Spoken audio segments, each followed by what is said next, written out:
I'll tell you what, before anybody asks me anything, I just want to say congrats to Tyrann Mathieu, man. My brother is well deserving of Walter Payton, man, a year award. Um, what he's done since he's been in the league in every single city, including his home, it's encouraging and it's humbling, and it's the biggest thing is that he's influencing people to do the right things with their lives, and man, I can't be more proud than to see him represent this city and this organization like that. Travis, it doesn't seem like you're a guy that gets down when things aren't going well, when the team's winning. When I say that, I mean for you personally, when you're not racking up days like you had today. It's still based on the past few weeks. Does that add a little something extra to the day you had today? Kind of ironic that you asked me that because earlier in the day I saw, and Ted actually pointed this out to me, I saw my brother give a speech about hope and that we play a game of hope. Not only do we have to believe in ourselves, but we give a lot of hope and a lot of happiness to the people watching. And how fortunate is that, man? You know, it's pretty cool that every single Sunday and then every now and then a Thursday or a Monday night we get to go out there and show the world how much fun we have doing what we do. And every single week we just hack away, and that's what this team does. We have great leadership, Coach Reed, great leadership, and all the coaches to just keep going and keep trying to figure out ways. You know, throughout the struggles, throughout whatever happens on the field.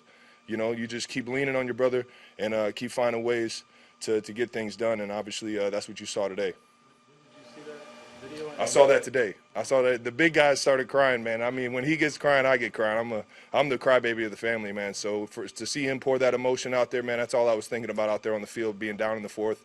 You know, just don't let doubt seep in, and that's it. That's a life lesson right there. That's not just football. Where was that video from? I believe the Eagles press conference.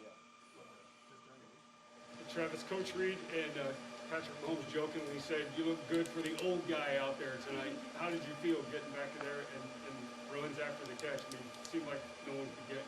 Coach Reed always reminds me when I'm feeling a little sore. He always just kind of throws a jab at me. He said, "Feel like you're 22 again, baby." And instead of 32, I was 22 tonight. Travis, at what point did you think touchdown as opposed to maybe just first down on that play? I'm always trying to get the ball in the end zone, get the ball as north as fast as possible, and try and get that ball in the end zone. That's the name of the game right there. So I was instinctually just trying to get extra yards, trying to put our team in a position to keep moving the ball downfield. And then sure enough, just saw a lot of guys working to get blocks downfield, and just find my way in the end zone. What does that feel like when you get to the goal line? Feels like you're 22 all over again, man. Travis, a month ago you said you got your swagger back. How would you describe what you did tonight? I think that whole situation was something that was fun at the end of a game that was very meaningful. That we had a lot of fun the entire night. It was kind of flawless the way we went about our business. I think that was the Raiders, and it was just a lot of enjoying the win with my brothers. You know, a lot of people are saying that we were down and out, and I'm not saying by any means we're where we need to be, but it definitely feels like we're on track to getting there. And it's in terms of our swagger, man, we always got that swagger, man. We always just keep trying to find ways to get wins.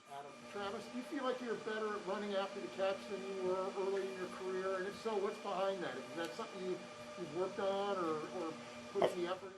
I feel like nonstop I'm trying to find ways to just have an understanding of, even when I get open and I catch the ball, understand what coverages they're in, understand the routes around me, to always have another answer. You know, when I catch the ball, now I know where to attack the defense. And that's just been something throughout the reps, throughout understanding the defenses that teams are trying to play against you, where those voids are, where those pockets are, to try and, make a guy miss and get vertical.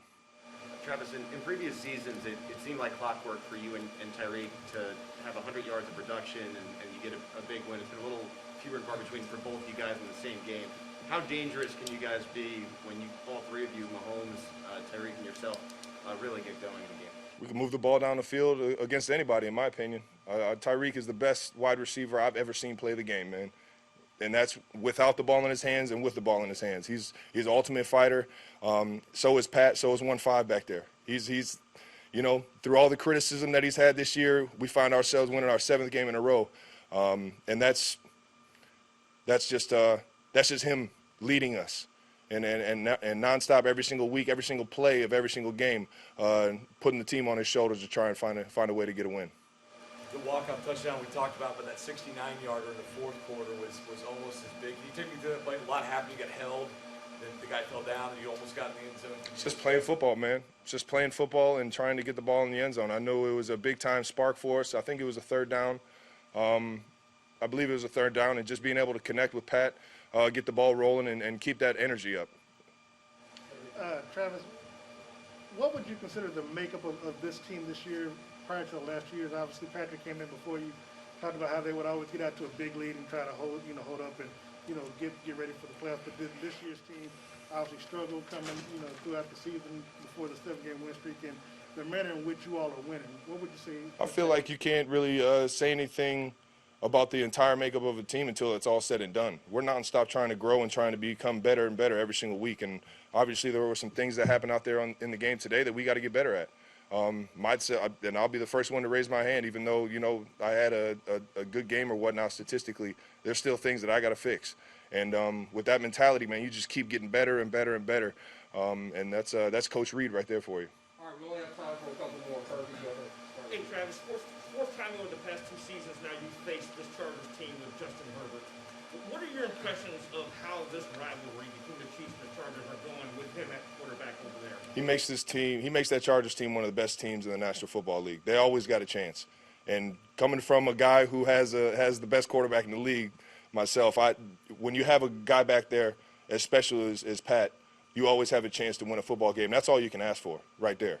A lot of teams don't have that guy, and they got to find other ways to win football games.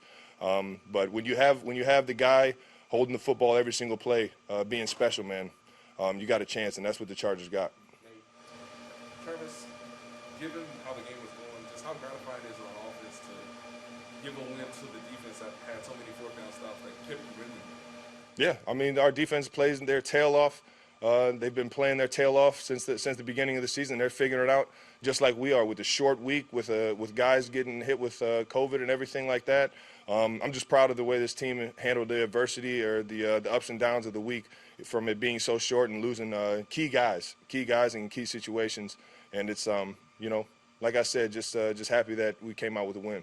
And kind of trickling off of that, from where you guys started this season to the turnaround and what you've been experiencing as of late, what's been sort of the message within your locker room that has allowed you guys to make that push come down the stretch? I think the biggest thing that everyone has on the back of their mind is don't get complacent. We're still trying to find ways to get better and better every single week. And with that being said, I mean, it's the sky's the limit, man. You've seen us, ramble off 7 wins in a row, and I don't even think we've hit our peak yet as a team.